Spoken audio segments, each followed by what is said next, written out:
بسم اللہ الرحمن الرحیم۔ السلام علیکم۔ اسلام آباد ہائی کورٹ کے بعد لاہور ہائی کورٹ سے بھی بڑی ڈیولپمنٹ ہوئی ہے۔ اچھا، یہ ڈیولپمنٹ ویسے تو صرف ایک خبر کے طور پہ بہت سے لوگوں نے لیا ہے، لیکن یہ صرف ایک خبر نہیں ہے اور معاملہ ہے پرویز الہی صاحب کی رہائی کا۔ لیکن اس سے پہلے بات کریں گے رؤف حسن صاحب کے حوالے سے۔ رؤف حسن صاحب پر قاتلانہ حملہ ہوا ہے، یہ بہت سنجیدہ معاملہ ہے، بہت سنگین معاملہ ہے، اور اس میں اسلام آباد پولیس کا جو مجرمانہ کردار ہے، جو شرمناک کردار ہے، جو گھٹیا، غلیظ اور نیچ کردار ہے، اسلام آباد پولیس بتا رہی ہے کہ وہ قاتلوں کو جو قاتلانہ حملہ کرنے والے ان کو گرفتار نہیں کرنا چاہتی، ورنہ جہاں پر حملہ ہوا ہے ان پر، رؤف حسن صاحب پر قاتلانہ حملہ ہوا ہے، اس جگہ کے ارد گرد ہر جگہ سی سی ٹی وی کیمرے لگے ہوئے ہیں، ہر جگہ سیف سٹی والے کیمرے لگے ہوئے ہیں۔ اگر اسلام آباد پولیس چاہے تو 1 گھنٹے کے اندر حملہ آوروں کو گرفتار کر سکتی ہے، لیکن اسلام آباد پولیس کا حملہ آوروں کو گرفتار نہ کرنا اس بات کا ثبوت ہے کہ حکومت کو سب پتہ ہے کہ حملہ آور کون ہیں، قاتلانہ حملہ کرنے والے قاتل کون ہیں۔ یہ قاتل ہی ہم ان کو کہیں گے، اس کی وجہ یہ ہے کہ انہوں نے تو اپنا کام دکھا دیا تھا۔ جو نظر آ رہا ہے وہ یہی آ رہا ہے کہ وہ شہرک کاٹنا چاہتے تھے رؤف حسن صاحب کی، لیکن شہرک نہیں کاٹ سکے، تو اس کے بعد انہوں نے ان کے گال کے اوپر جو ہے، ان کے چہرے کے اوپر جو ہے وہ کٹ لگایا، اور بتایا جا رہا ہے کہ 18-19 ٹانکے جو ہیں وہ ان کو لگے ہیں۔ اللہ تعالیٰ نے ان کو نئی زندگی دی ہے۔ ظاہر ہے جس طرح کی وہ بات چیت کر رہے تھے آج کل، اور جتنا وہ دبنگ بول رہے تھے، جتنا سخت بول رہے تھے، اس کے بعد جب یہ ہوا تو لوگوں کے لیے کوئی ان ایکسپیکٹڈ نہیں تھا، لیکن یہ بہت زیادہ ایک سنگین بات ہے کہ اسلام آباد میں، اب دیکھیں آپ، ایک طرف ہم دنیا بھر کو کہہ رہے ہیں کہ آپ کروڑوں اربوں روپے ڈالر لا کر پاکستان میں انویسٹ کریں، دوسری طرف ہم دنیا کو یہ دکھا رہے ہیں کہ ہمارا شہر اقتدار اتنا غیر محفوظ ہے کہ یہاں پہ ایک شاعر، ادیب، ایک مصنف، صحافی احمد فرحاد اغوا ہو جاتا ہے اور پاکستان کا کوئی ادارہ اس کو نہیں ڈھونڈ پاتا، اور دوسری طرف پاکستان کی سب سے بڑی جماعت، بلکہ دنیا کی ٹاپ 10 پولیٹیکل پارٹیز میں سے ایک تحریک انصاف، اس کے اسپوکس پرسن رؤف حسن جو ہیں وہ ایک ٹی وی چینل کے باہر، ان پر قاتلانہ حملہ ہوتا ہے اور ہم قاتلوں کو گرفتار کرنے میں، حملہ آوروں کو گرفتار کرنے میں ناکام ہیں۔ تو اس سے ہم کیا میسیج دے رہے ہیں؟ مطلب اگر ہمارا شہر اقتدار اتنا غیر محفوظ ہے تو یہ جو ہم منرلز کے اوپر لانا چاہتے ہیں لوگوں کو، KPK میں اور بلوچستان میں کون سا ملک آگے اور کون سا آگے بزنس مین آگے، کون سی کمپنی آگے یہاں پہ کام کرنا چاہے گی، جب ہم دکھا رہے ہیں پوری دنیا کو کہ ہمارا شہر اقتدار اس حد تک غیر محفوظ ہے کہ یہاں پر اتنی بے بسی ہے کہ ہمارے ججز غیر محفوظ ہیں، ہمارے صحافی غیر محفوظ ہیں، ہمارے دانشور، ہمارے مصنف، ہمارے شاعر غیر محفوظ ہیں، اور ہمارے پولیٹیکل پارٹیز کے جو اسپوکس پرسنز ہیں وہ غیر محفوظ ہیں، ہمارے پولیس والے غیر محفوظ ہیں۔ تو پھر یہاں پہ، کیونکہ ایک پولیس والے کا واقعہ بھی آپ نے دیکھا ہوگا سوشل میڈیا پہ بہت ہائی لائٹ ہو رہا ہے کہ اس کے ساتھ کیا ہوا ہے، تو جب ہم یہ میسیج دے رہے ہیں تو یہ بہت ہی افسوسناک ہے۔ اور آج ہی ایک سندھ میں ایک آئی تھنک KPK میں واقعہ ہوا ہے جس میں 2 صحافی جو ہیں وہ شہید کر دیے گئے ہیں، تو پاکستان صحافیوں کے لیے تو بہت غیر محفوظ ہے۔ یہاں پہ اگر آپ بات کر رہے ہیں تو آپ کو اس بات کا اندازہ ہونا چاہیے کہ آپ کو اپنی جان دے کر بھی اس کی قیمت ادا کرنی پڑ سکتی ہے۔ تو یہ بات جب آپ بات کر رہے ہوتے ہیں تو اس سے پہلے آپ کو ذہنی طور پر خود کو تیار کرنا پڑتا ہے کہ آپ کے ساتھ کچھ بھی ہو سکتا ہے۔ اگر آپ اس ملک میں آواز اٹھائیں گے، آپ بولیں گے، یہ میسیج کو اچھا نہیں ہے، یہ چیز کو اچھی نہیں ہے، پاکستان کی خدمت نہیں ہے، اس سے پاکستان اور زیادہ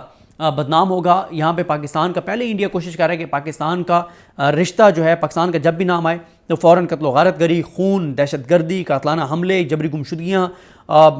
یہ ساری چیزیں فوراً دنیا کے ذہن میں آ جائیں، تو ہم خود بھارت کے اس پرپس کو، پاکستان کے دشمنوں کے اس پرپس کو سرو کر رہے ہیں۔ اگر شریک جرم نہیں ہے پولیس شریک جرم نہیں ہے، پولیس کو اگر واقعی نہیں پتہ کہ کون کرنے والا ہے، تو 1 گھنٹے کے اندر پولیس قاتلانہ حملہ کرنے والوں کو گرفتار کر سکتی تھی، کیونکہ وہ بظاہر خواجہ سراؤں کے روپ میں آئے، خواجہ سراؤں نے ان کو ڈس آن کر دیا ہے۔ انہوں نے نیچے جو شوز پہنے ہوئے ہیں، جو وہ آپ دیکھ لیں،